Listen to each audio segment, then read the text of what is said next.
So hello my dear friend, Saurabh Tiwari this side. आज हम एक मोस्ट अवेटेड टॉपिक पे बात करने वाले हैं जो कि है क्रिप्टो करेंसी।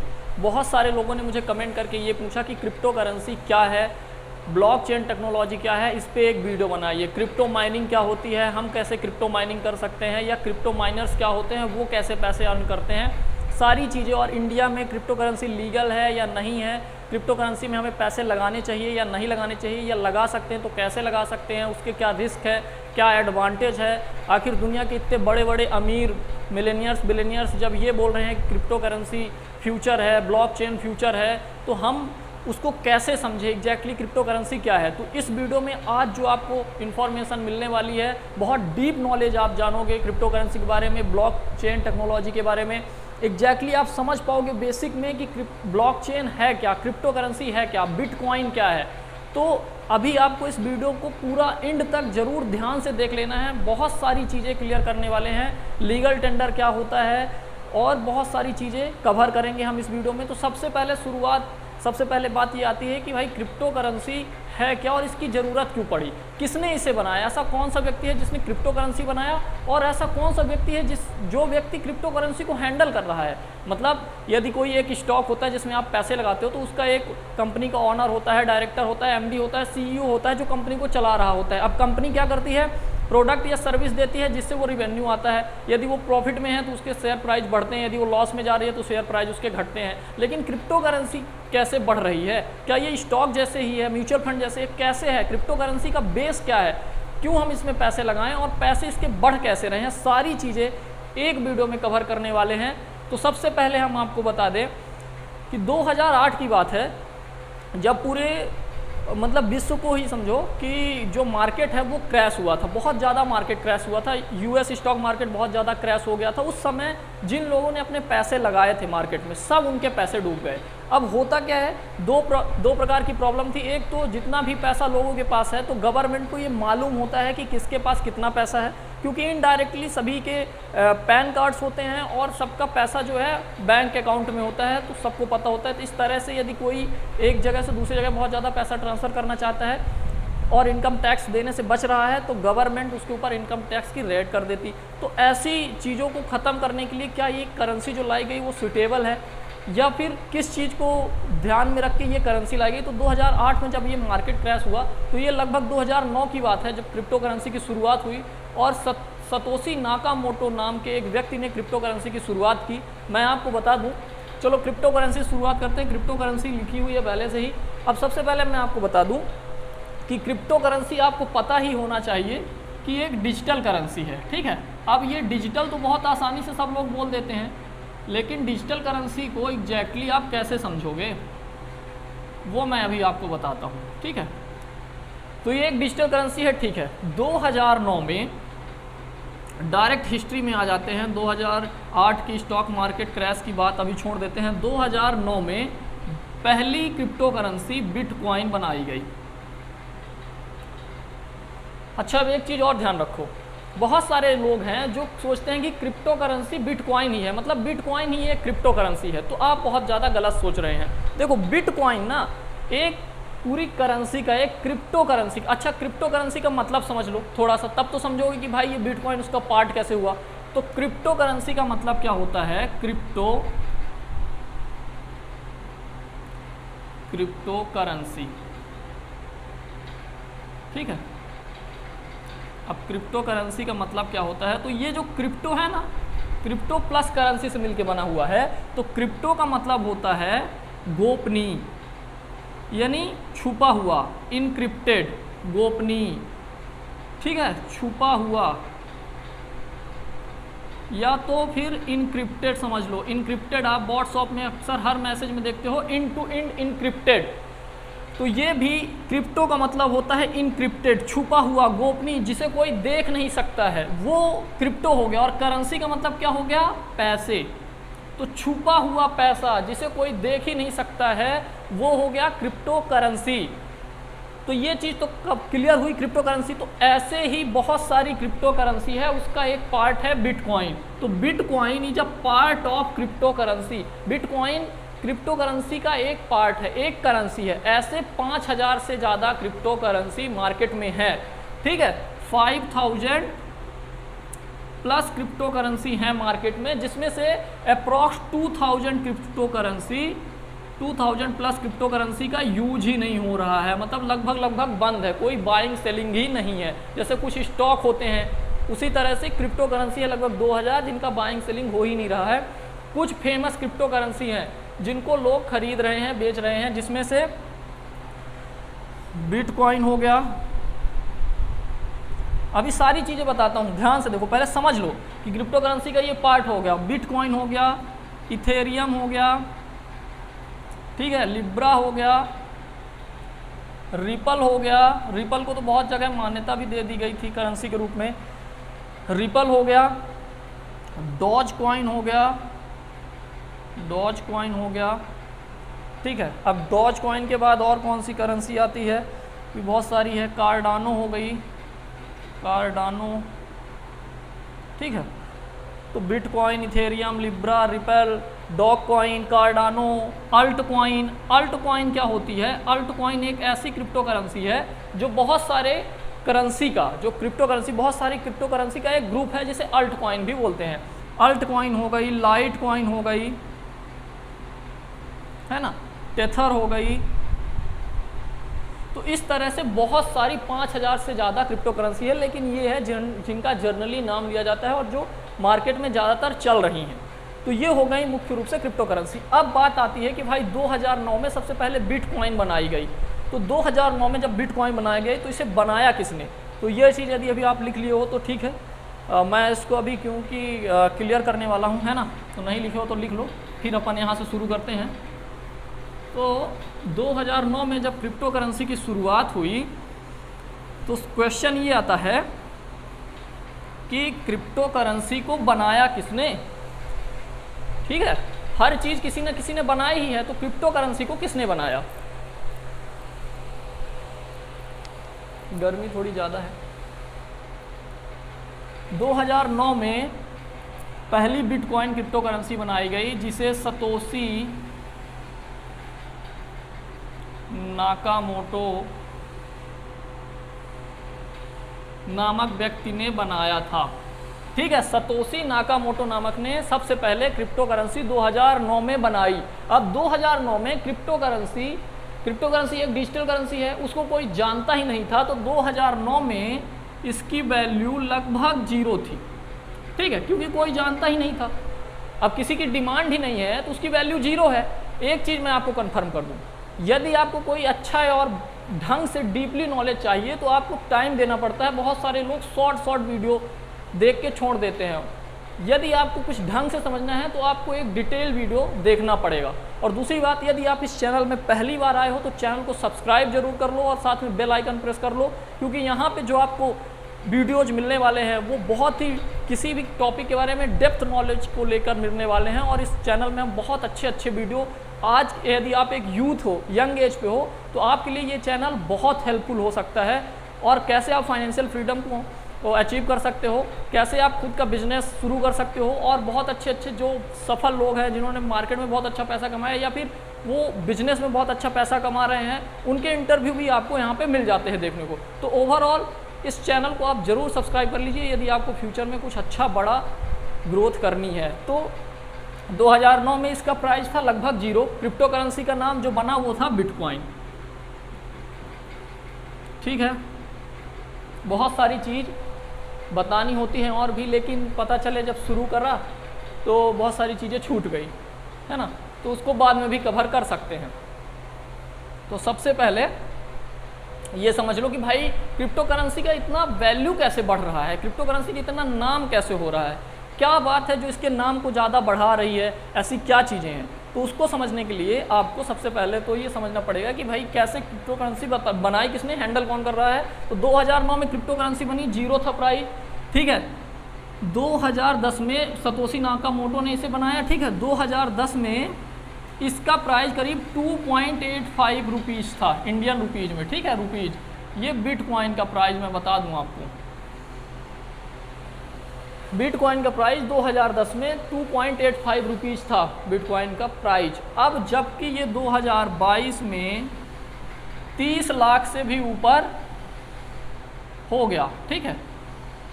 अभी तो ये बहुत कम है, 42 लाख के आसपास इसका प्राइस गया था, अभी तो ये डाउन चल रहा है इतना ज़्यादा।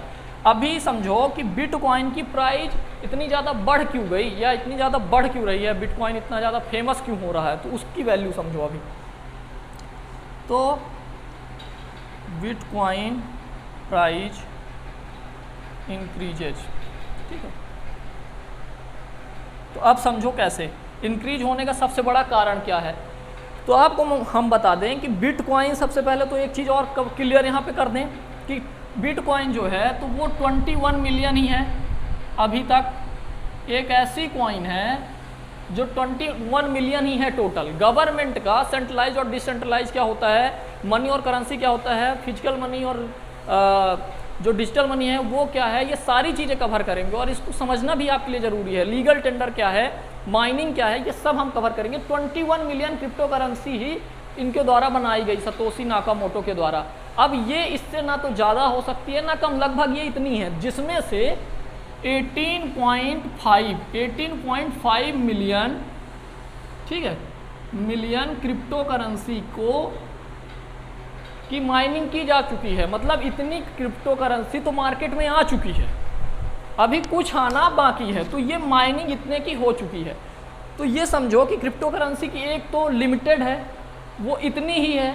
अब जब ये कोई चीज़ लिमिटेड होती है और यदि उसकी डिमांड बढ़ जाए तो उसका प्राइस बढ़ जाता है, ठीक है। तो अभी वो डिमांड कैसे बढ़ी ये भी क्लियर करता हूँ।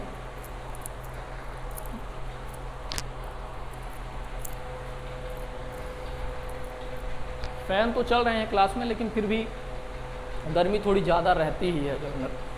तो अभी आपको क्या समझना है कि इलॉन मस्क ने, आई होप इसको आपने लिख लिए होंगे, आप यदि नहीं भी लिखे हैं तो कोई बात नहीं, इतना तो समझ में आ गया। चलो इसको अभी ज़्यादा मैं मिटाता नहीं हूँ, अभी आपको दिख रहा होगा। इलॉन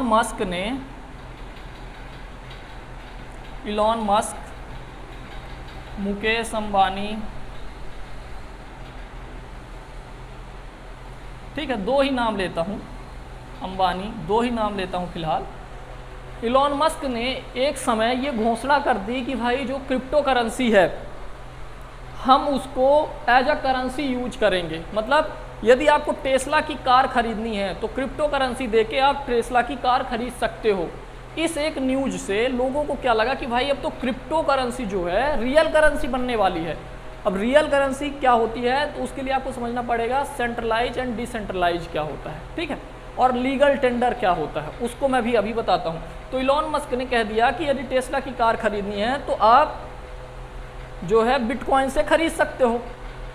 तो जिसकी वजह से लोगों को लगा कि भाई ये क्रिप्टो करेंसी जो कि एक लिमिटेड मात्रा में है और लोग अब इसको बाय करने लगे, इसकी डिमांड अचानक से बढ़ गई, ठीक है, जिसकी वजह से इसकी डिमांड बहुत ज़्यादा बढ़ गई और ये 2020 में 2021 के बीच में 42 लाख रुपए एक बिटकॉइन की कीमत हो गई। अब दोबारा क्या हुआ कि इलॉन मस्क ने फिर क्या बोल दिया कि भाई हम क्रिप्टो करेंसी की कुछ प्रॉब्लम की वजह से टेस्ला के लिए क्रिप्टो करेंसी यूज नहीं करेंगे। मतलब हम टेस्ला कार को क्रिप्टो करेंसी के द्वारा नहीं बेचेंगे अब। तो जिसकी वजह से इसकी प्राइस आज कम होकर करीब 30 लाख के आसपास हो गई। तो ये वजह थी। मुकेश अंबानी ने क्या बोला, बहुत बड़े बड़े जो मिलेनियर्स हैं, बिलियनियर्स हैं, Bill Gates, Jeff Bezos, mark Zuckerberg, ये क्या बोले कि भाई ब्लॉकचेन टेक्नोलॉजी इंडिया का फ्यूचर है या विश्व का फ्यूचर है। ब्लॉकचेन टेक्नोलॉजी जो है तो फ्यूचर है अपने वर्ल्ड का। तो अब ब्लॉकचेन टेक्नोलॉजी पे डिपेंड करती है क्रिप्टो करेंसी। अब ब्लॉकचेन टेक्नोलॉजी क्या है ये भी हम बात करेंगे, सारी चीज़ें एक एक करके हम कवर कर देंगे। तो ये तो आपको समझ में आया ना कि इसकी प्राइस क्यों बढ़ गई, क्योंकि जो बड़े बड़े मिलेनियर्स है, बिलियनियर्स है, लोगों में अचानक से मार्केट में बहुत ज़्यादा क्रिप्टो करेंसी की बात होने लगी, इसकी प्राइस में बहुत ज़्यादा ग्रोथ होने लगी। लोगों ने अब इसको सोचो, प्राइस बढ़ने के कारण 2010 में 2.85 रुपीज़ की क्रिप्टो करेंसी बिटकॉइन 2022 तक में 30 लाख से ज़्यादा हो गई।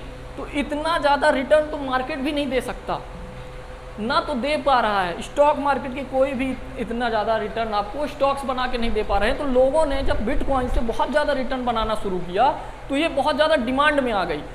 हर व्यक्ति चाहने लगा कि भाई बिटकॉइन में पैसे लगा दो, 1 साल के अंदर तुम्हारे पैसे 4 गुना 5 गुना हो जाएंगे। तो इसीलिए एक इनिशियल लेवल से देखा जाए तो 2010 से 2020 के बीच लगातार इतना तेज़ी से बिटकॉइन बढ़ा कि जिसने भी पैसे लगाए वो सब के सब अमीर हो गए। थोड़े भी पैसे जिसने डाल दिए तो वो आज अमीर ही है समझो। तो इसीलिए बिटकॉइन की डिमांड बहुत ज़्यादा बढ़ गई। अब जब किसी चीज़ की डिमांड बढ़ती है तो उसकी प्राइस भी बढ़ती है। अब ये समझ में आ गया, चलो ठीक है, इसकी डिमांड बढ़ गई, ये सब कुछ हो गया, इसने सतोशी नाकामोटो ने इसे बनाया भी, लेकिन अब इसको हैंडल कौन कर रहा है, इसका बेस क्या है, ये प्रॉफिट कैसे कमा पा रही है कि इसका प्राइस बढ़ रहा है। तो सबसे पहले तो ये लिमिटेड है, मैंने आपको बता दिया। सतोशी नाकामोटो नामक व्यक्ति ने 2009 से लेके 2011 के बीच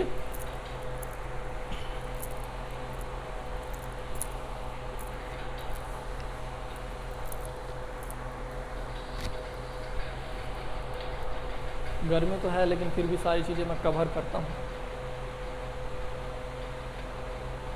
ठीक है। तो देखो, सतोशी नाकामोटो नामक व्यक्ति ने 2009 से लेके 2011 के बीच, इन्होंने जब ये इसको बनाया तब से लेके 2011 के बीच सतोशी नाकामोटो नामक व्यक्ति के नाम से बहुत सारे ब्लॉग पोस्ट डाले गए कि भाई ये क्रिप्टो करेंसी है। क्रिप्टो करेंसी के बारे में उन्होंने बताया, वो किस चीज़ पे बेस्ड है, इस चीज़ को भी उन्होंने बताया, समझाया, और बहुत सारे ब्लॉग पोस्ट उनके आ रहे थे। 2010 में ये थोड़ा अस्तित्व में आने लगा, इसका प्राइस बढ़ने लगा, लेकिन 2011 के बाद 2011 के बाद से सतोशी नाकामोटो का पता ही नहीं चला। सतोशी नाकामोटो कहाँ गए, वो अभी जिंदा भी हैं या नहीं हैं, उनका कुछ भी पता नहीं चला। उनके सारे ब्लॉग पोस्ट भी हटा लिए गए। तो इस तरह इतना 2011 तक नाम था सतोशी नाकामोटो। अब क्रिप्टो करेंसी फिर भी चल रही है, अभी भी चल रही है। तो अब समझना क्रिप्टो करेंसी कैसे और ज़्यादा डिमांड में आई। अब इसको मैं यहाँ से कंफर्म कर देता हूँ, मिटा देता हूँ, है ना, आपको पता चल गया। क्रिप्टो करेंसी की 2010 में इतनी ज़्यादा कम प्राइस थी और 2022 में ये इतनी ज़्यादा हो गई। और एक चीज़ बता देता हूँ कि इतना ज़्यादा रिटर्न जब लोगों ने देखा तो इसकी डिमांड बहुत ही ज़्यादा बढ़ने लगी। अब बताते हैं कि भाई माइनर्स क्या होते हैं और ये डिजिटल करेंसी का चलन कब से शुरू हुआ, कैसे हुआ, सारी चीज़ें जो मैं बताऊंगा ना बहुत ही इम्पोर्टेंट होने वाली हैं। ये आप ना जाने कितना ज़्यादा सर्च करते और पढ़ते तब जाके समझ पाते सारी चीज़ों को, जो आपको एक ही वीडियो में मिलने वाला है। तो अभी मैं आपको क्या बताने वाला था एग्जैक्टली, तो देखो समझो। पहले तो आप ये समझ लो कि मनी और करेंसी क्या होती है, ठीक है। मनी बनाम करेंसी। तो देखो, जो आपके पास, बहुत सिंपल भाषा में बता दूंगा, पहला ऑप्शन तो मनी, जो आपके पास सिक्के हैं ना वो आपके मनी में आ जाएंगे। जो आपके पास गोल्ड है, जो आपके पास सिल्वर है, जो आपके पास स्टील है, ये सारी चीज़ें जो आपके पास फिजिकली हैं, समझना, जो फिजिकली हैं, जिनके अंदर खुद की वैल्यू स्टोर है। यानी आपके पास यदि समझो कि सोने का इतना बड़ा एक सोना है, समझो, है ना, इतना बड़ा यदि वो सोना है तो उस सोने की वैल्यू इसमें खुद स्टोर है, उसकी वैल्यू कभी भी कम नहीं हो सकती। इसी तरह जो 10 का सिक्का आता है ना, आपको मैं बताऊँ, 10 का कॉइन जो आता है ना, तो वो 10 की कॉइन की खुद की वैल्यू 10 रुपये होती है, खुद की वैल्यू 10 रुपये होती है।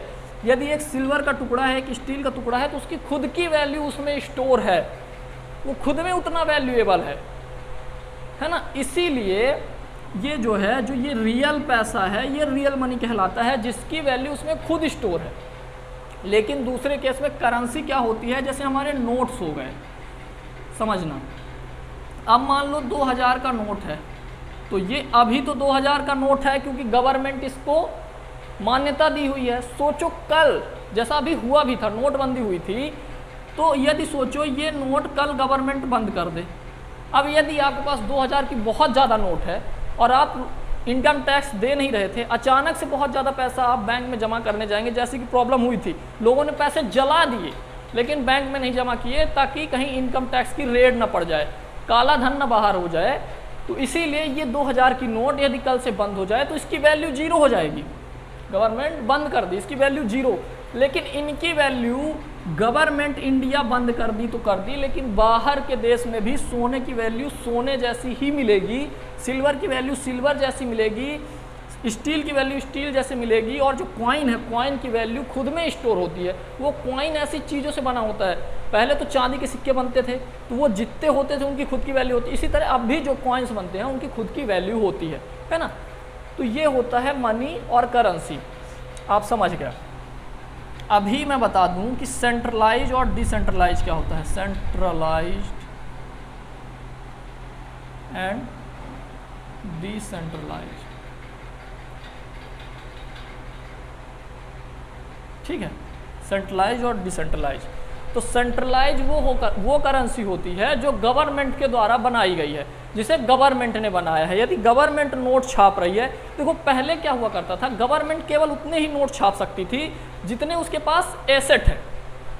मतलब क्या है कि यदि गवर्नमेंट के पास जितना सोना स्टोर है, जितना स्टील स्टोर है ना, उसके पास जितनी लैंड है, उसकी जितनी सेल्फ की वैल्यू है, उतने ही ज़्यादा नोट छाप सकती थी, उतने ज़्यादा कॉइन्स छाप सकती थी, उतना पैसा छाप सकती थी। तो फॉर एग्जांपल, जैसे पहले गवर्नमेंट यदि 2000 रुपये की नोट छाप रही थी ना, तो यदि आपके पास 2000 रुपये है तो वो 2000 के नोट की जगह आप उतना ही गवर्नमेंट से सोना ले सकते थे, गोल्ड ले सकते थे, क्योंकि गवर्नमेंट ये नोट तभी छापेगी जब वो उतना सोना, उतना एसेट अपने जो उसका भंडार गृह होता है ना, जिसमें कहते हैं कि भाई पूरा एसेट रखा हुआ है गवर्नमेंट का, तो गवर्नमेंट का जो फाइनेंस होता है वित्तीय, उसमें उतना गोल्ड स्टोर रहता था। तो एक नोट की भी कीमत आपको उतने गोल्ड से मिलेगी ही मिलेगी, वो नोट की कीमत जीरो नहीं होगी।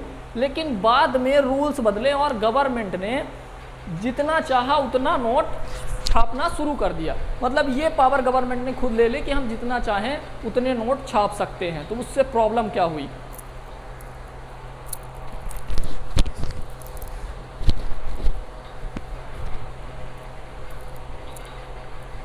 तो अब उससे प्रॉब्लम क्या हुई, देखो गवर्नमेंट ने बहुत ज़्यादा नोट छापने शुरू कर दिए, तो नोट की वैल्यू भी घट गई। और दूसरी बात, जिम्बाब्वे में क्या हुआ था, जिम्बाब्वे सरकार ने बहुत ज़्यादा नोट छाप दिए, तो इतना छोटा पनीर का टुकड़ा लेने के लिए इतने इतने नोट लेके जाने पड़ते थे। मतलब लोग बाग तो नोट को तौलने लगे थे कि भाई इतना इसका वेट जितना आएगा, नोटों का जितना वेट आएगा उतने ग्राम का पनीर मिलेगा। तो ये हालत हो गई थी, वैल्यू कम गई पूरी तरह से। तो गवर्नमेंट ये बहुत ज़्यादा मनी प्रिंट करती है, तो हमारे यहाँ इन्फ्लेशन बढ़ता है। इन्फ्लेशन कैसे बढ़ता है, जैसे समझो, अभी देखो, अभी ही समझो, लोगों के पास पैसे आ गए। मान लो कि एक व्यक्ति ने बहुत मेहनत करके, सालों मेहनत करके, 10 साल मेहनत करके 1 लाख रुपए बनाए। 1 लाख रुपए 10 साल मेहनत करके किसी व्यक्ति ने बनाए, और गवर्नमेंट ने 10 साल बाद क्या किया, 10 साल बाद क्या किया, बहुत ज़्यादा मनी प्रिंट करके 1 लाख रुपए, 1 लाख रुपए सबको ही बांट दिया गवर्नमेंट ने कि भाई लो 1 लाख रुपए हम अपनी तरफ से फ्री में बांट रहे हैं आपको। तो उस व्यक्ति ने जिसने 10 साल मेहनत करके 1 लाख रुपए बनाए, तो उस समय पे 1 लाख की जो कीमत थी, क्या वो आज कीमत रह गई? डेफिनेटली नहीं रह गई। अब क्योंकि पास हर व्यक्ति के पास 1 लाख रुपए हो गया, तो कल को जो एक पनीर का टुकड़ा, अब मैं पनीर ही बात कर रहा हूँ, सोच रहे होगे, कुछ भी ले लो यार, है ना, ऑयल ले लो, कुछ भी ले लो आप, तो जो पहले समझो यदि 10 रुपए में मिल जाया करता था, तो भाई अब तो सबके पास 1-1 लाख रुपए है ना, बहुत ज़्यादा पैसे, तो महंगाई भी बढ़ जाएगी। वो ऑयल की जो कीमत है, अब तो वो कीमत कम से कम 5000 रुपये हो गई। उस ऑयल की कीमत 5000 रुपये हो गई, क्योंकि लाख रुपए तो सबके पास हो गए, तो 1 लाख रुपए बहुत छोटी बात हो गई। तो इस तरह से इन्फ्लेशन बढ़ता है, और इस तरह से पैसे ज़्यादा छापने पे महंगाई बढ़ती है। महंगाई लगती है कि अरे लोगों के पास महंगाई ज़्यादा, पैसे भी उतने ज़्यादा छापे जाते हैं, है ना, छपते जाते हैं। तो सेंट्रलाइज का मतलब वो हो गया वो करेंसी जिसे गवर्नमेंट कंट्रोल कर रही है, जो गवर्नमेंट के अंडर में है, चाहे यूएस गवर्नमेंट हो, चाहे चाइनीज गवर्नमेंट हो, चाहे इंडियन गवर्नमेंट हो। ये जितना चाहे उतना पैसा छाप सकती है और खुद कंट्रोल करती है।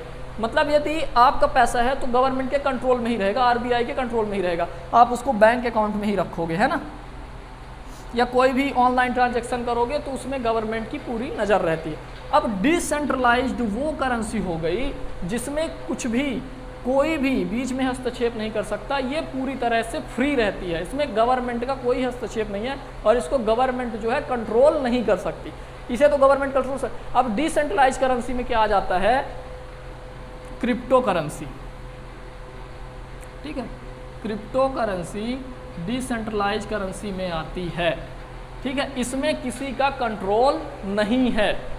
तो जितने भी करेंसी हैं ये क्रिप्टो टाइप की, वो डिसेंट्रलाइज करेंसी में आती है। मतलब ये चल रही हैं, ये बढ़ रही हैं, लेकिन इसको कोई कंट्रोल नहीं कर रहा है। तो अब ये क्रिप्टो करेंसी डिसेंट्रलाइज करेंसी हो गई, जिसमें गवर्नमेंट का भी कंट्रोल नहीं है। इसीलिए इसे सेफर करेंसी नहीं बोला जा रहा, लेकिन इससे फ़ायदा बहुत ज़्यादा लोगों का हो रहा है। लोगों को फ़ायदा क्या है, यदि गवर्नमेंट इसको कंट्रोल नहीं कर रही तो इनलीगल एक्टिविटी में बहुत ज़्यादा यूज हो रहा। मतलब किसी व्यक्ति को एक जगह से दूसरी जगह बहुत ज़्यादा पैसे भेजने हैं, तो वो डायरेक्ट क्रिप्टो करेंसी के रूप में, बिटकॉइन के रूप में एक जगह से दूसरी जगह पैसे ट्रांसफ़र कर देगा और उस बिटकॉइन को कैश में बदल के अपने पास ले लेगा। तो ऐसी वजह से जो गवर्नमेंट है उसको कंट्रोल नहीं कर पाती है, तो जिसको डिसेंट्रलाइज करेंसी कहते हैं। तो क्रिप्टो करेंसी की डिमांड इसलिए भी बढ़ गई क्योंकि भाई गवर्नमेंट तो बीच में कुछ कर नहीं सकती है हमारा, है ना, तो हम बिटकॉइन ही यूज करेंगे, तो इसका गलत तरीके से इस्तेमाल होने लगा। तो ये था सेंट्रलाइज एंड डिसेंट्रलाइज। अब हम आपको बताते हैं कि क्रिप्टो करेंसी किस चीज़ पे बेस्ड है ना। ब्लॉकचेन टेक्नोलॉजी क्या है, जिसको मुकेश अंबानी ने कहा कि भाई ब्लॉकचेन टेक्नोलॉजी इंडिया का फ्यूचर होने वाला है, विश्व का फ्यूचर होने वाला है। इलॉन मस्क ने भी कहा कि भाई ब्लॉकचेन टेक्नोलॉजी बहुत इंपॉर्टेंट होने वाली है। जेफ बेजोस ने भी ऐसा ही कहा। तो हम समझ लेते हैं कि ब्लॉकचेन टेक्नोलॉजी क्या है। तो अब समझो, ठीक है, ये इतना तो आप समझ गए होंगे, इसको फिलहाल मैं क्लियर कर देता हूँ।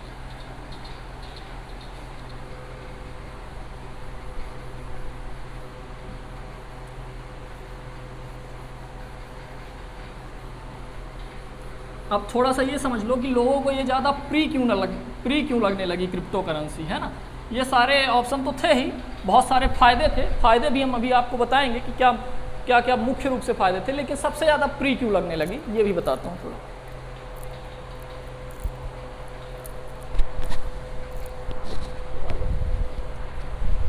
तो उसके लिए दो चीज़ें समझना है। सबसे पहला समझ लो फिजिकल मनी बनाम डिजिटल मनी। ठीक है, क्या हुआ कि पहले लोगों के पास जब वो पैसा होता था ना, तो उस पैसे को कहीं छुपा दिया करते थे, गाड़ दिया करते थे। चलो एक स्टोरी से बता दूं। एक बार एक व्यक्ति था, उसने अपनी बड़ी मेहनत से कुछ अपनी ज़रूरतों को पूरी करने के लिए उसने 1 लाख रुपए जोड़े। बड़ी मेहनत से उसने अपनी ज़रूरतों को पूरी करने के लिए 1 लाख रुपए जोड़े। ठीक है, अब मैं 1 लाख ही क्यों बार बार लेता हूँ, क्योंकि रिलेट कर सकते हो कि हाँ 1 लाख रुपए जोड़ ही लिए होंगे, है ना। तो 1 लाख रुपए किसी ने जोड़े। अब क्या हुआ कि उसने अपने इन पैसों को, इन करेंसी को एक अलमीराह में छुपा दिए कि भाई जब ज़रूरत पड़ेगी तो हम इनका यूज कर लेंगे।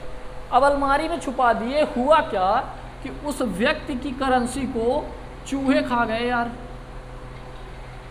इतनी मेहनत से उसने जो पैसे कमाए, इकट्ठा किए और उसको इतने ध्यान से रखा, तो उसके पैसे चूहे खा गए। तो पहले क्या होता था, लोग बाग बैंक में पैसे भी नहीं जमा करते थे। अभी तो मैं डिजिटल की बात कर रहा हूँ, क्रिप्टो करेंसी की। बैंक में भी लोग पैसे नहीं जमा करते। तब तो बैंक इतने अच्छे ऑफर दिया करती थी कि भाई लाओ, हम आपका पैसा सुरक्षित भी रखेंगे और उसमें ब्याज भी देंगे आपको, और बहुत सारे हम आपको बेनिफिट भी देंगे। तब भी लोग बैंक में पैसा नहीं रखते थे। भरोसा नहीं था लोगों को कि भाई बैंक वाले, यदि बैंक डूब गया तो क्या होगा हमारे पैसों का। लेकिन फिर धीरे धीरे क्या शुरुआत हुई, लोग अपना पैसा बैंक में रखने लगे। अब बैंक ने क्या किया कि धीरे धीरे एटीएम शुरू किया कि भाई जहाँ चाहो वहाँ से पैसा निकाल लो। तो पहले लोग डरे, लेकिन बाद में अब एटीएम का यूज कॉमन हो गया। फिर ऑनलाइन प्लेटफॉर्म आए, जैसे पेटीएम, फ़ोन पे, गूगल पे। ठीक है, ये ऑनलाइन प्लेटफॉर्म आए तो लोग बहुत ज़्यादा डरने लगे कि भाई अब तो सब ऑनलाइन हो रहा है, मेरा मोबाइल यदि किसी के पास चला गया तो सारा पैसा मेरा उड़ सकता है। लेकिन कुछ सिक्योरिटी ऑप्शन के साथ साथ लोग आज इसको भी आसानी से यूज कर रहे हैं।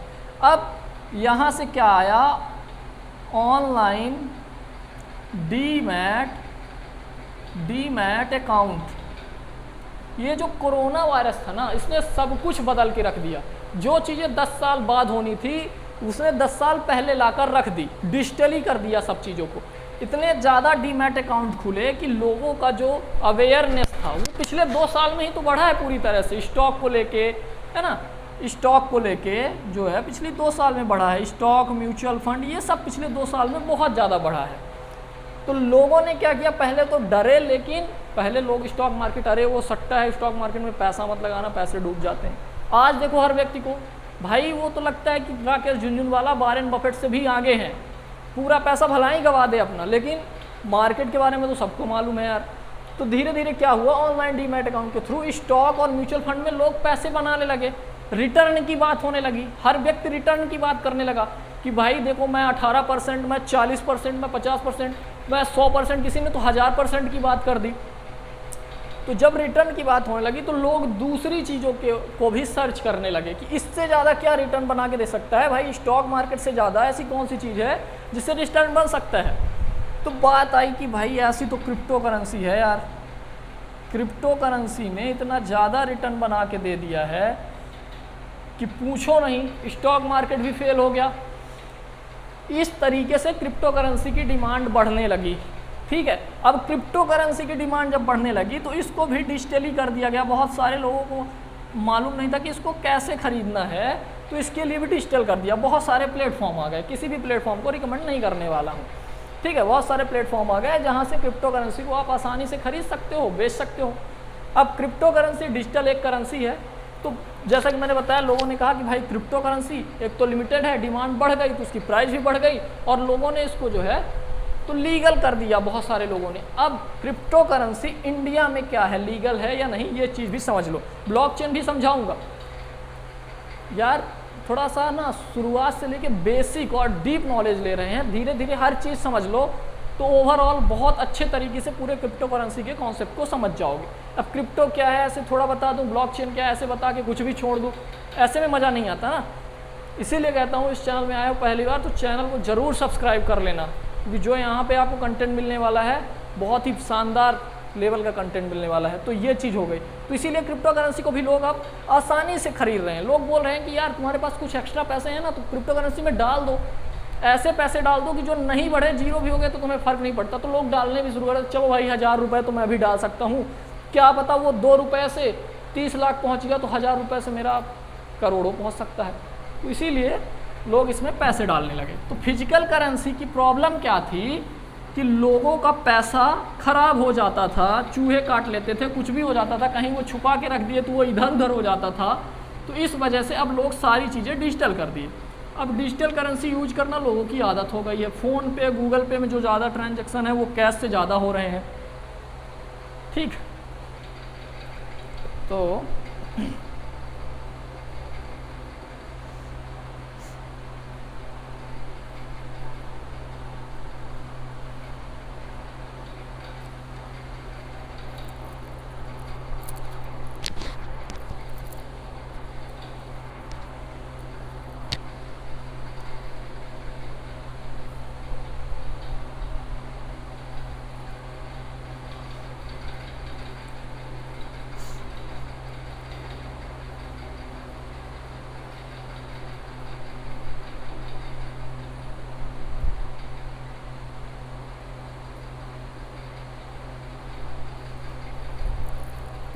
चलो, तो अब बात कर लेते हैं क्रिप्टो करेंसी जिस पे बेस्ड है वो क्या है, ब्लॉकचेन टेक्नोलॉजी, जिसके बारे में पूरी दुनिया बहुत तेज़ी से बात कर रही है। ब्लॉकचेन टेक्नोलॉजी, भाई कोई नई रिवॉल्यूशन आता है तो जब वो रिवॉल्यूशन आके ख़त्म हो जाता है तब यदि उसके बारे में जानोगे तो कोई भी फ़ायदा नहीं होने वाला आपको। जब दुनिया के बड़े बड़े बिलियनियर और बिलियनियर बात कर रहे हैं ब्लॉकचेन टेक्नोलॉजी फ्यूचर होने वाला है, तो आपको समझना पड़ेगा कि कैसे वो बोल रहे हैं कि ये फ्यूचर है और ये है क्या। अब तो मेटावर्स भी आ गया है, एक डिफरेंट लेवल को एक्सपीरियंस कर पाओगे यार। अभी तक तो 3D देखे थे, ऐसा लग रहा था कि हाँ चीज़ें सामने चल रही हैं एकदम सामने, तो मेटावर्स तो ऐसा लगेगा कि वहाँ प्रेजेंट हो यार। तो इतनी बड़ी टेक्नोलॉजी जिसके बारे में आप सोच भी नहीं सकते हो, वो टेक्नोलॉजी आ रही है। अब ब्लॉकचेन टेक्नोलॉजी के पीछे क्या चीज़ें हैं, क्यों लोग इसको बोल रहे हैं कि ये बहुत सही टेक्नोलॉजी है, उसको समझो। उसको समझने के लिए बड़ी सिंपल एग्जांपल से मैं बताऊंगा। होता क्या था, देखो ब्लॉकचेन टेक्नोलॉजी जो क्रिप्टो करेंसी के पीछे है, इसीलिए लोग बोलते हैं कि क्रिप्टो करेंसी सही है, बिटकॉइन सही है। अच्छा, बिटकॉइन तो बता दिया ना, केवल एक क्रिप्टो करेंसी। बहुत सारे लोग तो ऐसे होते हैं ना, उनको लगता है कि बिटकॉइन ही क्रिप्टो करेंसी। जैसे गांव के कुछ लोगों को यदि बोल दिया जाए कि भाई तुम्हारे पास टूथपेस्ट कौन सा है, तो वो यही बोलेंगे कि भाई टूथपेस्ट तो मेरे पास कोलगेट का ही है। भलाई बाद में जाके देखो तो उनके पास क्लोजअप पड़ा होगा, सेंसोडाइन पड़ा होगा, या फिर कोई और टूथपेस्ट पड़ा होगा, लेकिन टूथपेस्ट के लिए उनके पास क्या है कि भाई मेरे पास तो कोलगेट ही है। तो इसी तरह क्रिप्टो करेंसी लोगों के लिए क्या है, बिटकॉइन है। यदि तुम गांव के किसी बढ़ई से जाके पूछ लोगे कि भाई चिपकाने वाली कोई चीज़ लेते आना, तो सारी चिपकाने वाली चीज़ उनके लिए फेविकॉल ही है। चाहे वो ग्लू स्टिक हो, चाहे वो गम हो, चाहे वो कुछ भी हो, फेविक्विक हो, कुछ भी हो, तो उनके लिए क्या है, वो फेविकॉल है, चिपकाने वाली चीज़ें। तो इसी तरह बहुत सारे लोगों के लिए क्रिप्टो करेंसी केवल बिटकॉइन ही थी। तो ऐसा मत समझना, बिटकॉइन तो एक पार्ट है क्रिप्टो करेंसी का। ये मुझे पहले बताना था, लेकिन शायद मैं उस समय बताते समय ये स्टोरी नहीं बताया था, इसलिए अभी बता दिया। अब ब्लॉकचेन टेक्नोलॉजी पे सीरियस डिस्कशन पे आ जाते हैं। तो ब्लॉकचेन टेक्नोलॉजी क्या है, इसके लिए मैं आपको एक एग्जांपल देने वाला था। उसके लिए समझो थोड़ा सा लेजर क्या है ना, और बहुत सारी चीज़ें आपको यहाँ पे समझ में आएंगी।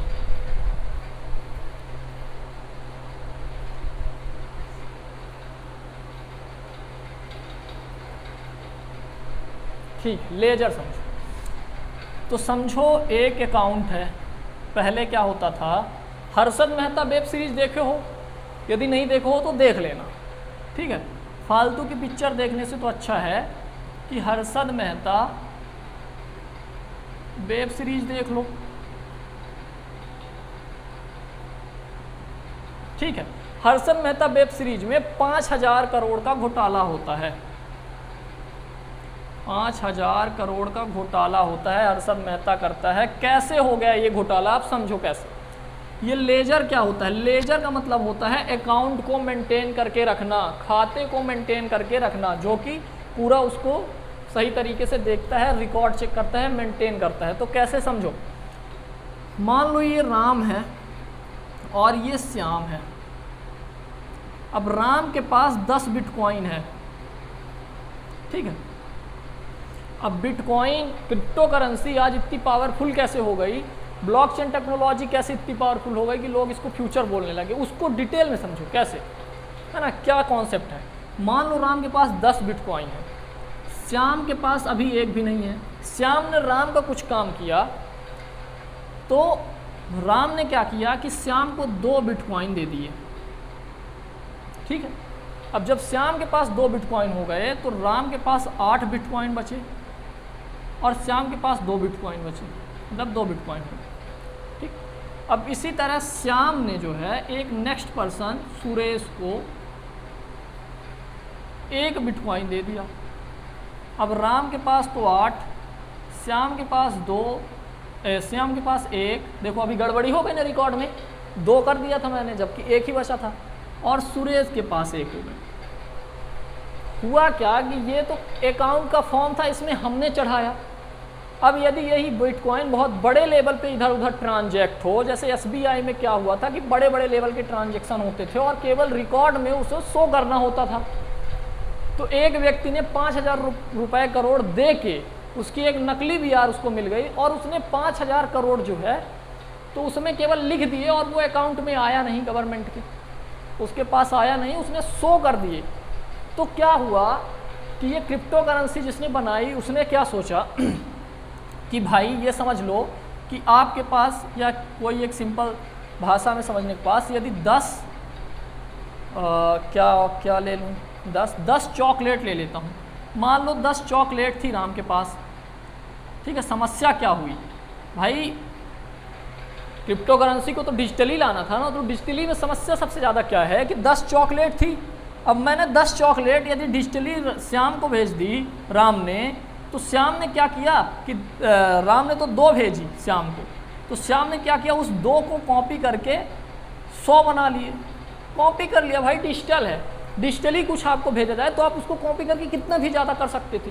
तो सबसे बड़ी प्रॉब्लम यही थी क्रिप्टो करेंसी में कि बनी तो इतनी थी, लेकिन लोग इसको कॉपी करके बहुत ज़्यादा बना सकते थे, तो इसकी प्राइस कुछ बढ़ने ही वाली नहीं थी, क्योंकि इसको तो कॉपी किया जा सकता है। इमोजी है, इमोजी की क्या वैल्यू है, किसी एक व्यक्ति के पास यदि इमोजी है तो वही इमोजी दूसरा भी कॉपी कर लेता है ना।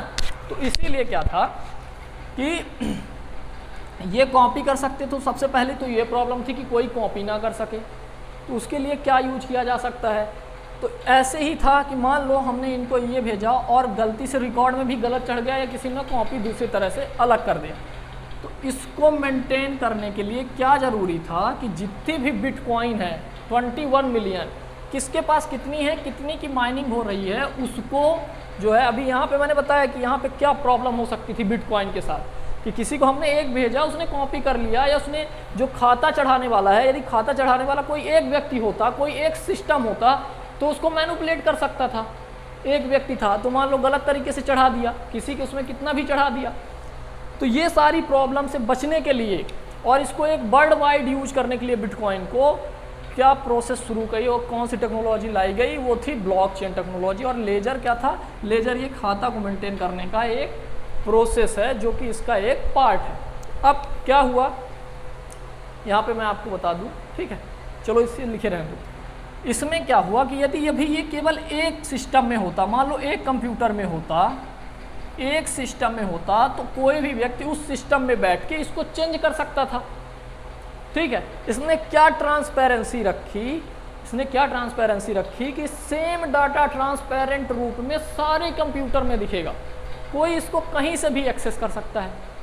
अब सोचो कितनी बड़ी बात है कि कोई किसके पास कितने बिटकॉइन हैं, कितने ये हैं, सब देख सकते हैं, transparent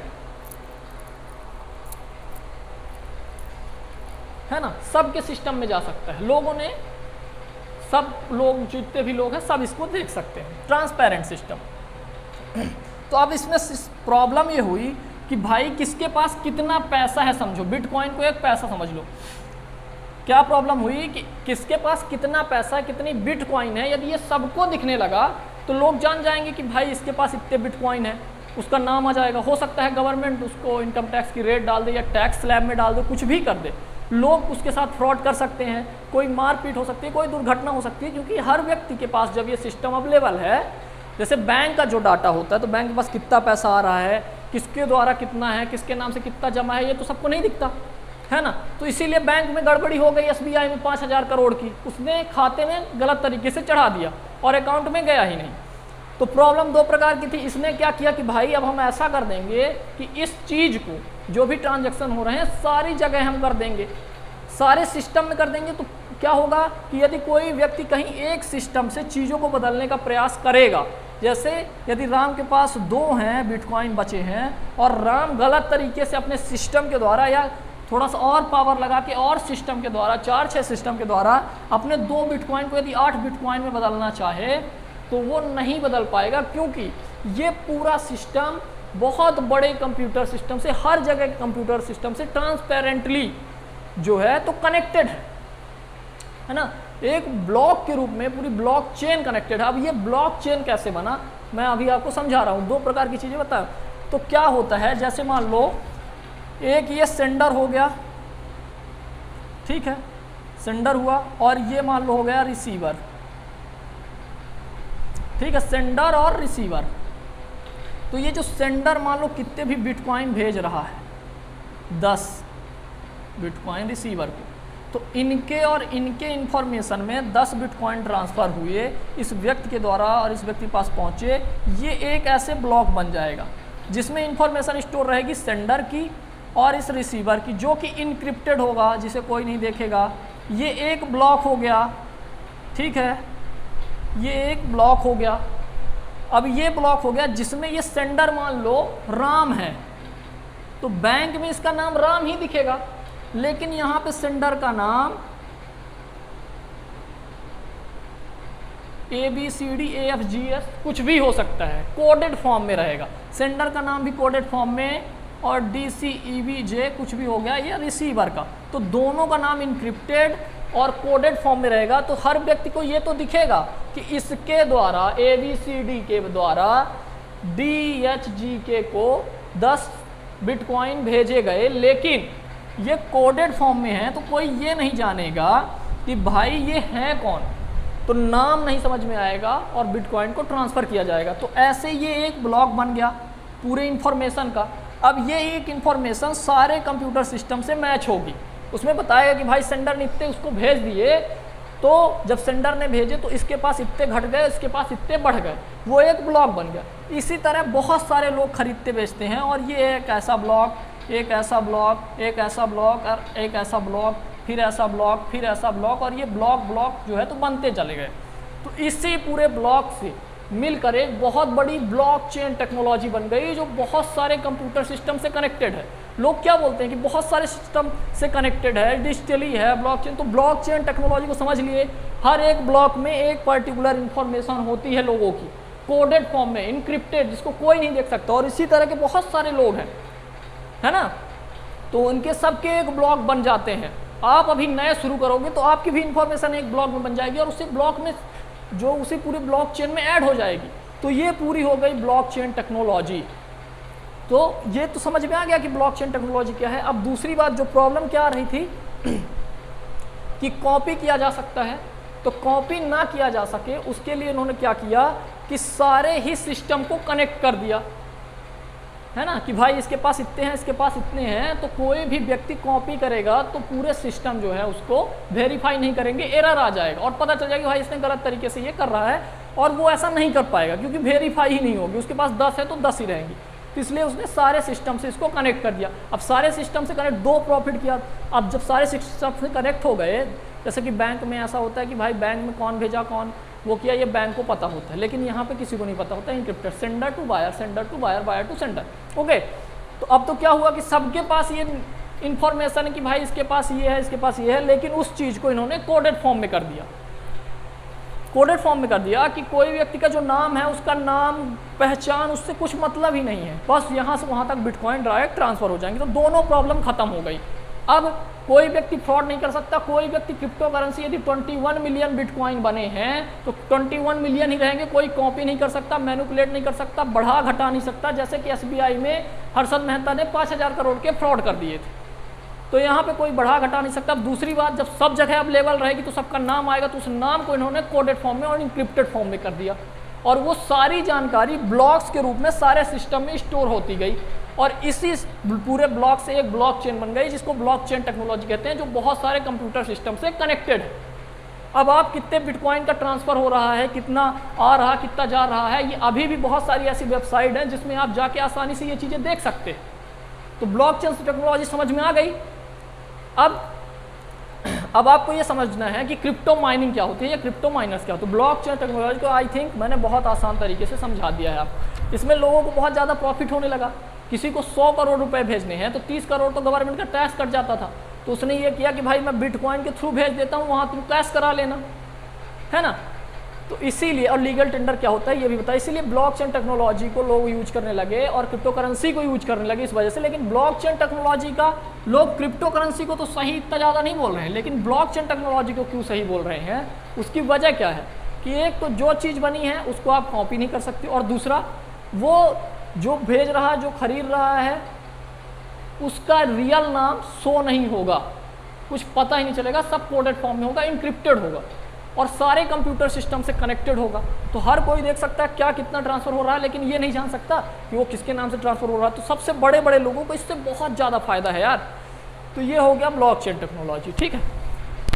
I hope blockchain technology बहुत अच्छे से समझ में आई होगी, क्योंकि ये सेंट्रलाइज नहीं, डिसेंट्रलाइज है, गवर्नमेंट का कोई कंट्रोल नहीं है, इसमें कोई टैक्स नहीं लगने वाले हैं। कितना पैसा कौन भेज रहा है, किसके पास कितना पैसा आ रहा है, कुछ भी गवर्नमेंट को पता नहीं है, कोई कंट्रोल करने वाला नहीं। इलीगल एक्टिविटी भी करना इससे बड़ा आसान हो गया। बहुत सारे लोगों को इससे बहुत ज़्यादा प्रॉफिट होने लगा। तो अब जो है कुछ और चीज़ें क्लियर कर दूं। क्रिप्टो माइनिंग क्लियर कर देता हूं।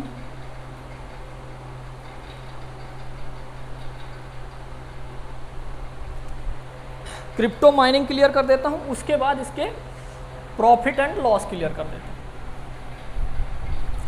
एडवांटेज एंड डिसएडवांटेज क्लियर कर देता हूँ, है ना। और इसके साथ ही लगभग ये सेशन समाप्त हो जाएगा।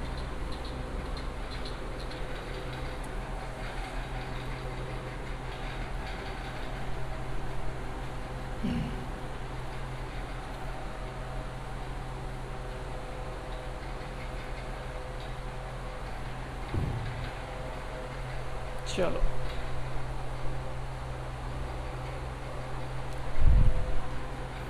ये भी एक बहुत बड़ा टॉपिक है, क्रिप्टो माइनिंग।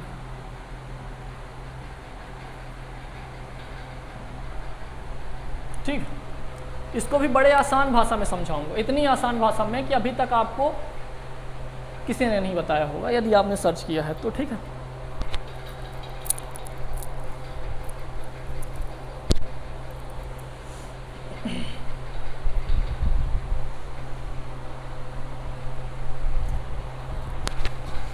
तो यार एक ही चीज़ कहूँगा, यदि अभी तक का ये वीडियो थोड़ा वैल्यूएबल लगा हो, इन्फॉर्मेशन अच्छी लगी हो, बहुत मेहनत करके ये सारी इन्फॉर्मेशन निकालनी पड़ती है, यदि ये वीडियो अच्छा लगा हो तो इस वीडियो को लाइक ज़रूर कर देना। और किसी व्यक्ति को जो कि क्रिप्टो करेंसी के बारे में समझना चाहता है, जानना चाहता है, तो आप उनको जाके ये वीडियो शेयर करो, क्योंकि उनको भी हेल्प हो सकती है, वो सारी चीज़ें बहुत आसानी से समझ सकते हैं। अपने फ्रेंड्स को शेयर करो, है ना।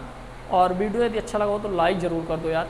अभी बहुत अच्छी हम बात करने वाले हैं क्रिप्टो माइनिंग की। क्रिप्टो माइनिंग से आप भी पैसा कमा सकते हो, और क्रिप्टो माइनिंग क्या होती है, और बिटकॉइन क्रिप्टो करेंसी में क्रिप्टो माइनिंग की बहुत ज़्यादा ज़रूरत होती है। तो चलो शुरू करते हैं। देखो होता क्या है, जैसे मैंने बताया कि सारी चीज़ें इनक्रिप्टेड फॉर्म में होती हैं, ठीक है। और सिक्योरिटी फ्रॉड से बचने के लिए सेंडर टू बायर तक जाने के लिए जो एक बीच में एक्सचेंज होता है, वो पजल के रूप में सॉल्व होता है, उसे डिकोड करना होता है। तो समझो ये सेंडर हो गया, ठीक है, ये हो गया बायर, ठीक। इसने क्या किया, ट्रांसफ़र किया, कितने, 100 बिटकॉइन, 100 बिटकॉइन इसने ट्रांसफ़र किया उसको। यहाँ पे क्या बैठते हैं, क्रिप्टो माइनर्स, जिनका काम क्या होता है, माइनिंग। अब माइनिंग क्या होती है वो भी बताता हूँ। तो ये बिटकॉइन यहाँ 100 बिटकॉइन आए, लेकिन यहाँ पे तो ये अभी क्या है, इनक्रिप्टेड हैं, इनक्रिप्टेड हैं, है ना। तो ये इनक्रिप्टेड हैं, तो इसको क्या, या तो कोडेड है, या तो कोडेड है, इनक्रिप्टेड है या कोडेड है। तो इसको क्या करना, इसको डिकोड करना। जो बिटकॉइन सेंडर के द्वारा बायर के लिए भेजा जा रहा है ना, ये सेंड कर रहा है, वो बाय करने वाला है, खरीदने वाला है। या तो फिर ऐसा देखो, ये रिसीवर कर लो, है ना, यदि समझ में नहीं आ रहा तो इसको रिसीवर कर लो। तो ये सेंडर है, ये रिसीवर है। तो ये जो 100 बिट इसे भेज रहा है, तो ये कोडेड फॉर्म में है। तो इस कोडेड फॉर्म को डिकोड करने के लिए एक पजल होती है, और वो पजल का यूज क्यों किया गया मैं आपको बता दूं। क्या हुआ, जब ब्लॉकचेन टेक्नोलॉजी बनाई गई, तो ये हुआ कि भाई यदि ये सभी सिस्टम से कनेक्टेड भी है, मान लो 1000 सिस्टम से कनेक्टेड है, कोई इतना पावरफुल व्यक्ति आ गया कि उसने 1000 सिस्टम को एक साथ कुछ मिनट के लिए, सिस्टम को कंट्रोल करना या हैक करना कुछ मिनट के लिए ही होता है, बहुत समय तक आप नहीं कर सकते हो। तो कुछ मिनट के लिए यदि कोई व्यक्ति 1000 सिस्टम को हैक भी कर लिया, तब भी उसको सारे सिस्टम की पजल को सॉल्व करना पड़ेगा, मतलब उसको डिकोड करना पड़ेगा। तो 1000 सिस्टम में सारे ट्रांजैक्शंस को डिकोड करना ये नेक्स्ट टू इम्पॉसिबल हो गया, और जो कि ब्लॉकचेन टेक्नोलॉजी में है। इसीलिए ब्लॉकचेन टेक्नोलॉजी कितना पावरफुल माना गया है कि इसको कोई भी हैक नहीं कर सकता, क्योंकि इसमें सारे में पजल है, कोडेड है। जिसने भेजा, ये यहाँ से इसने भेजा, तो इसके पास अभी कोडेड है। अब ये जाके डिकोड नहीं करेगा, इसको डिकोड करने के लिए और यहाँ से फिर 100 बिटकॉइन को ट्रांसफ़र कर ले, क्योंकि ये तो कोड गया, इसने जो भेजा तो ये 100 बिटकॉइन नहीं, ये कोड गया। ये बिटकॉइन 100 है, इसका एक पर्टिकुलर कोड हो गया, मान लो XYZ हो गया कोड, ठीक है। अब इस कोड को ये जो माइनिंग होते हैं, जो माइनर्स होते हैं, उस कोड को ये डिकोड करते हैं, और फिर यहाँ पे 100 बिटकॉइन आ जाती है। इसी को माइनिंग बोलते हैं, जो ये बिटकॉइन को डिकोड करते हैं, ठीक है, माइनिंग कर रहे होते हैं। और जो इसको ये काम करते हैं जो लोग, उसे माइनर्स कहते हैं। तो ये क्रिप्टो करेंसी की कोडिंग, डिकोडिंग, माइनिंग हो गई, और जो इसको करते हैं वो क्रिप्टो माइनर्स हो गए। तो क्या हुआ कि जब इन्होंने 100 बिटकॉइन को डिकोड किया, तो जो है इनको कुछ बिटकॉइन का मतलब 0.00236 बिटकॉइन इसको पैसे मिल गए, बिटकॉइन मिल गए। इसने ये काम किया, डिकोड किया, तो क्रिप्टो माइनर्स को उतना बिटकॉइन मिल गया, है ना। रिवॉर्ड जैसे नहीं मिलता है, आप कोई भी काम करो फ्रीलांसिंग का, तो आपको रिवॉर्ड मिलता है। जैसे अमेजन में कोई अच्छा प्रोडक्ट है, आपने उसके बारे में किसी को रिकमेंड किया, तो उसने यदि खरीद लिया तो आपको कुछ जो है तो रिवॉर्ड मिल गया। तो इस तरह से क्रिप्टो माइनिंग होती है और क्रिप्टो माइनर्स होते हैं जो लगातार क्रिप्टो की माइनिंग करते हैं, और जो क्रिप्टो माइनर्स है वो इस तरह से कोड को डिकोड करके और कुछ बिटकॉइन अर्न करते हैं। तो ये हो गया क्या, क्रिप्टो माइनिंग। अब मैं आपको बता दूं ऐसे क्रिप्टो करेंसी तो अब सुपर कॉइन्स की जैसे ही है डिजिटल करेंसी। अब सबसे बड़ी चीज़ आती है कि भाई हम इसको इसमें पैसे लगाएं या नहीं लगाएं, हमें क्या करना चाहिए, उसके बारे में भी हम आपको बताएंगे। तो क्रिप्टो माइनिंग भी आपने समझ ली। तो क्रिप्टो माइन जो डिजिटल करेंसी है ना, ये क्रिप्टो करेंसी बिटकॉइन जैसे, तो सुपर कॉइन्स आप समझ लो। फ्लिपकार्ट का यदि आपको सुपर कॉइन्स मिलता है तो आप क्या करते हो, उससे कुछ भी सामान खरीद सकते हो। अब लीगल टेंडर, अभी एक चीज़ गवर्नमेंट का क्या है, इंडिया में गवर्नमेंट का क्या है वो भूल जाऊँगा मैं, अभी बता देता हूँ पहले।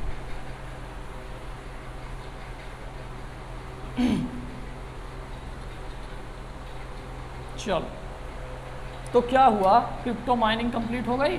अब उसके बाद क्या आया कि लीगल टेंडर क्या होता है भाई, गवर्नमेंट के द्वारा लीगल टेंडर, गवर्नमेंट के द्वारा कितनी मान्यता दी गई है क्रिप्टो करेंसी। समझो 2018 में क्रिप्टो करेंसी पूरी तरह से बैन थी, 2018 में है ना, 2018 तक यहाँ इंडिया में कि भाई गवर्नमेंट किसी भी तरीके से क्रिप्टो को यहाँ पे बैन मांगती है, और जो क्रिप्टो करेंसी खरीदना बेचना करेगा वो इनलीगल माना जाए, ठीक समझना। लेकिन 2020 में गवर्नमेंट ने क्या किया कि क्रिप्टो ट्रेडिंग को, कि कोई खरीदे बेचे ट्रेडिंग करे, उसको इसने मान्यता दे दी, लीगल कर दिया। लेकिन इसको क्रिप्टो करेंसी को, करेंसी की मान्यता नहीं दी, करेंसी की मान्यता नहीं दी, मतलब इसको लीगल टेंडर नहीं माना, लीगल टेंडर नहीं माना, ठीक है। ट्रेडिंग कर सकते हो 2020 के बाद से, लेकिन लीगल टेंडर नहीं होगी क्रिप्टो करेंसी। अब लीगल टेंडर का मतलब ये होता है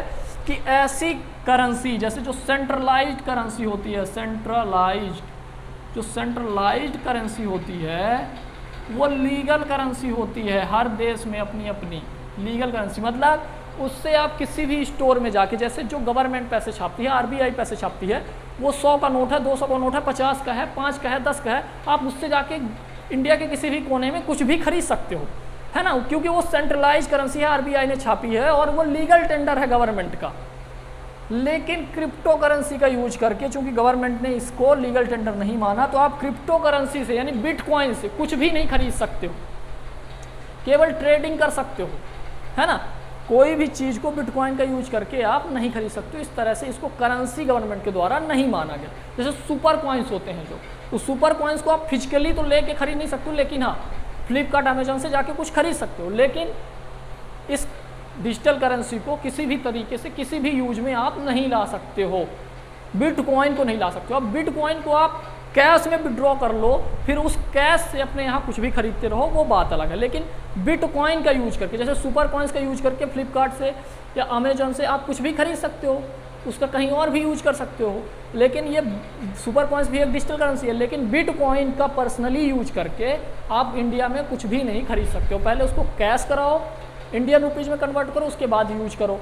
लेकिन यही बिटकॉइन की डिमांड कैसे बढ़ गई थी, क्योंकि इलॉन मस्क ने बोल दिया था कि भाई हम बिटकॉइन के थ्रू ही टेस्ला को सेल कर सकते हैं, किसी के पास बिटकॉइन है उतने प्राइस का, वो हमें बिटकॉइन दे, हम उसको टेस्ला कार दे देंगे। बाद में उन्होंने भी बंद कर दिया। कुछ देशों में रिपल को मान्यता दी गई है करेंसी के रूप में, है ना, लेकिन इंडिया में लीगल टेंडर क्रिप्टो करेंसी नहीं है। तो आप इसको भी समझ गए। चलो अच्छा, एक ऑप्शन ये भी था, मैं आपको बता दूं, इसको सबको मैं सॉल्व क्लियर कर देता हूँ। अच्छा, क्रिप्टो माइनिंग या क्रिप्टो करेंसी क्या कितनी खरीदी जा रही है, बेची जा रही है, ये आप कहाँ से देख सकते हैं। आपके पास ये, आपके दिमाग में ये क्वेश्चन आया होगा, क्योंकि आप, जैसे हमने कहा कि भाई ये तो ट्रांसपेरेंट है, हर कोई देख सकता है, समझ सकता है क्या कितने क्रिप्टो करेंसी बेचे जा रहे हैं या खरीदे जा रहे हैं। तो आप उसको कैसे देख सकते हो, उसके बारे में हम थोड़ी सी आपको कुछ वेबसाइट का नाम बता देते हैं।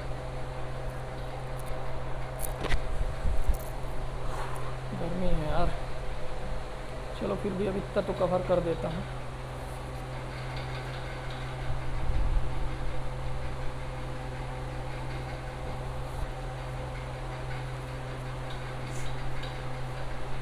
तो 3 वेबसाइट का नाम मैं बता देता हूँ आपको।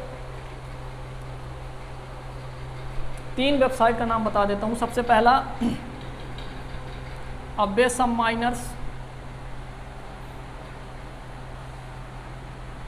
ठीक है। यहाँ पे जाके आप क्रिप्टो माइनिंग भी कर सकते हो, मतलब खुद से क्रिप्टो की माइनिंग खुद को डिकोड कर सकते। अच्छा ये चीज़ वहाँ पे आपको आई होगी कि भाई वो डिकोड कैसे करना है, पजल कैसे सॉल्व करना है। तो उसमें कुछ करना नहीं होता, कुछ सॉल्व नहीं करना होता, बस आपका सिस्टम लगता है। और सिस्टम को जब आप वो सीखोगे उसकी एक अलग ही चीज़ें हैं, उसको आप सिस्टम में रन कर दो, बस वो अपने आप वो डिकोड हो जाएगा, है ना। सिस्टम चाहिए उसको, और पूरी सिस्टम में वो जो है तो डिकोड होता है जब, तो वो फिर से पूरे नेटवर्क में कनेक्ट हो जाता है। और जैसे आप सिस्टम का यूज कर रहे हो, आपका पैसा लग रहा है, बिजली का बिल लग रहा है, तो ये मतलब छोटे सिस्टम से, 1-2 सिस्टम से, मोबाइल से या 1-2 लैपटॉप से क्रिप्टो माइनिंग करना कोई प्रॉफिटेबल नहीं, बल्कि आप लॉस में ही जाओगे। बहुत बड़े बड़े लेवल पे लोग क्रिप्टो माइनिंग करते हैं। जैसे अमेरिका के टेक्सास में, वहाँ पे जो बिजली का रेट है वो बहुत कम है, इसीलिए क्रिप्टो माइनिंग में बिजली बहुत ज़्यादा लगती है, क्योंकि लैपटॉप पूरे चल रहे होते हैं, 24 घंटे बिजली चाहिए होती है। तो वो अच्छा पैसा कमाते भी हैं, तो उनका जो एक्सपेंस है वो भी बहुत होता है। हज़ारों की संख्या में, 10,000 की संख्या में वहाँ पे रिंग्स लगी होती हैं, सिस्टम लगे होते हैं, कंप्यूटर्स लगे होते हैं, तो वहाँ पे माइनिंग होती है इस तरह से। आप बाकी आप चाहो तो करके देख सकते हो। अब बेसम माइनर्स हैं, यहाँ पे आप बिटकॉइन के बारे में जान सकते हो। स्लश पूल है,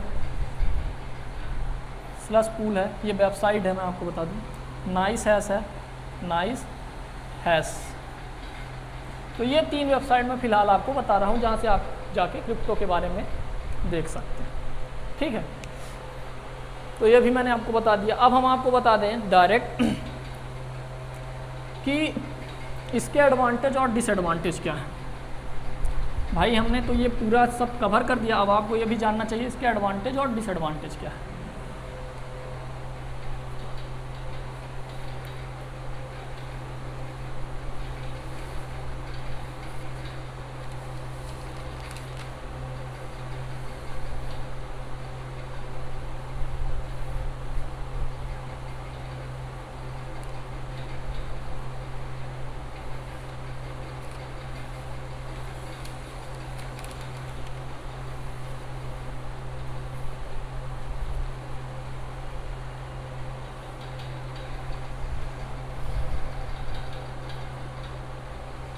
तो सबसे पहले अपन बात कर लेते हैं कि इसके एडवांटेजेस क्या है ना।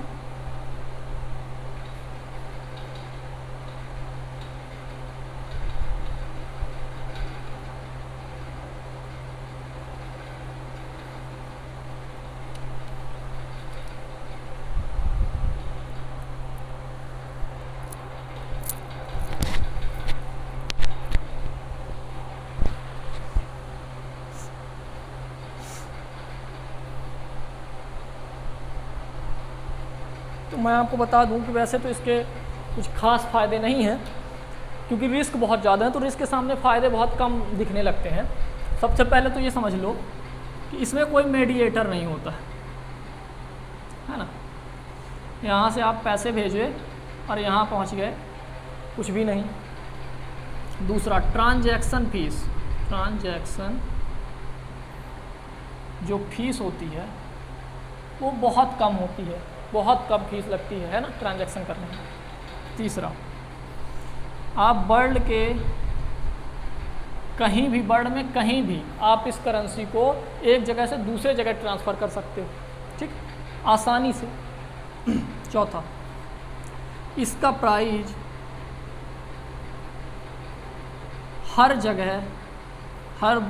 जगह कोई भी देश हो सेम रहेगा, ये एक बड़ा एडवांटेज है। जैसे अभी पूरी दुनिया में क्या है, करेंसी का अलग अलग है कि इंडिया में, भाई इंडिया में यदि एक 75 रुपये दो तब वो अमेरिका के $1 के बराबर होगा। यूरो अलग है, पाउंड अलग है, लेकिन ये क्रिप्टो करेंसी सभी जगह, सभी देशों के लिए सेम प्राइस की होगी, ठीक है।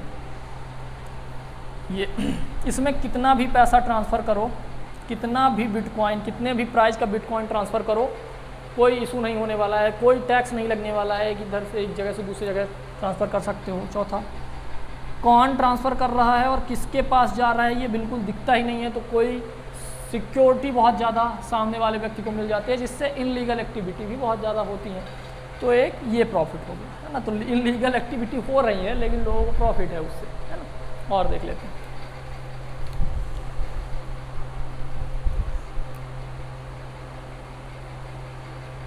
हो गया, मुख्य रूप से इतना ही है। और आप ये समझ सकते हो कि इसका जो ट्रांजैक्शन है वो बहुत जल्दी होता है, बहुत आसानी से होता है, कोई बहुत ज़्यादा प्रॉब्लम नहीं होती है। ऐसा तो है नहीं कि भाई 10 प्रकार के सर्वर में जाके पहले वो ऑथोराइज्ड हो। मतलब यदि सही है एक ट्रांजैक्शन, वेरीफाई होने में बहुत कम समय लगता है और तुरंत ही पैसे या बिटकॉइन ट्रांसफ़र हो जाते हैं, है ना। तो चलो हमने बता दिए कि भाई इसके फ़ायदे, अब इसके नुकसान देख लेते हैं। तो इसके नुकसान क्या है, सबसे पहले मैं बात कर लेता हूँ कि यदि आप स्टॉक मार्केट में पैसे लगाते हो तो स्टॉक मार्केट में यदि आपने पैसे लगाए, आपने स्टॉक खरीदा, तो बीच में क्या होता है, सेबी, है ना, सिक्योरिटी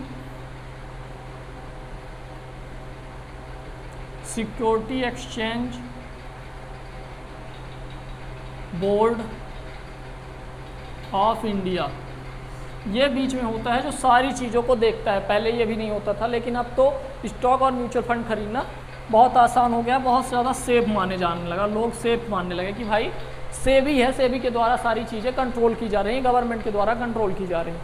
तो इसमें तो सेबी है, आपको कोई ट्रांजैक्शन इधर उधर नहीं होगा, कुछ भी है जो आप जो है, तो यहाँ पे फैक्ट है, डिटेल्स हैं, कोई कंपनी है तो उसके प्रोडक्ट, सर्विस क्या वो बढ़ रही है, ग्रो हो रही है, उसको प्रॉफिट हो रहा है, लॉस हो रहा है, सारे स्टेटमेंट दिखाने पड़ते हैं। सेबी के पास जो है तो एनुअल रिपोर्ट्स डालनी पड़ती है ना, बैलेंस शीट डालनी पड़ती है। तो यहाँ पे जाके आप चेक कर सकते हो भाई एक कंपनी है, वो ये प्रोडक्ट सेल कर रही है, हिंदुस्तान यूनिलीवर है, वो इतने सारे प्रोडक्ट सेल कर रही है और आप देख भी रहे हो, आप खुद भी खरीद रहे हो, यूज कर रहे हो, तो आपको पता लग रहा है कि हाँ भाई इसके प्रोडक्ट सेल हो रहे हैं, और सेल हो रहे हैं तो उसको प्रॉफिट हो रहा है, उसको प्रॉफिट हो रहा है तो हम भी प्रॉफिट कमा सकते हैं।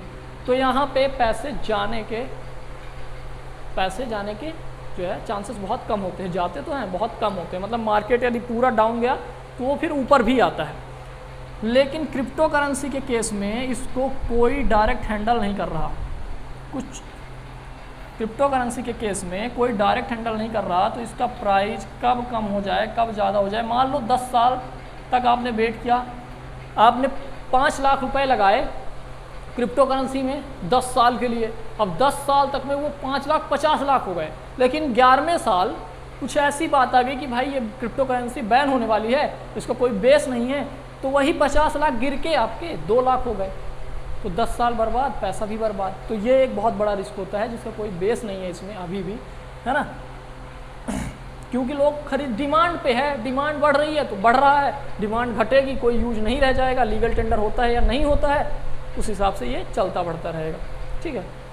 और इसके क्या नुकसान हो सकते हैं, बीच में कोई मीडिएटर नहीं है, तो आप कोई बिटकॉइन इधर से उधर भेज रहे हो और वो गलती से थोड़ा बहुत इधर उधर हो गया तो फिर आप उसको वापस नहीं पा सकते हो। जैसे आप पैसे भेजते हो किसी के अकाउंट में, यदि उसके नहीं दूसरे को उसमें चले गए तो एक बार क्या होता है कि भाई अकाउंट में, बैंक में ये पता होता है कि हाँ इसके पास चले गए, तो हो सकता है वो ये रिटर्न भी कर दे। लेकिन यहाँ थोड़ा बहुत भी मिस्टेक हुई कोडेड में तो ये फिर पैसा आपको दोबारा मिलना नहीं है। तो एक बड़ी बात ये, और चौथी बड़ी बात, इनलीगल एक्टिविटी में, मतलब जो लोग पैसे को गलत तरीके से यूज कर रहे हैं, इधर उधर ट्रांसफ़र करते हैं, फिर कैश करते हैं, है ना, जैसे टेररिज्म वगैरह हो गया, तो वहाँ पे इसका इनलीगल एक्टिविटी में यूज होता है। और ये एक डिजिटल मनी है, इसका कोई भरोसा नहीं है कि कब ये कम हो जाए कब ज़्यादा हो जाए, आप इसके ऊपर ज़्यादा भरोसा करके नहीं चल सकते हैं। तो ओवरऑल यही है, और मैं आपको एक आध पॉइंट कवर कर दूँगा एक में।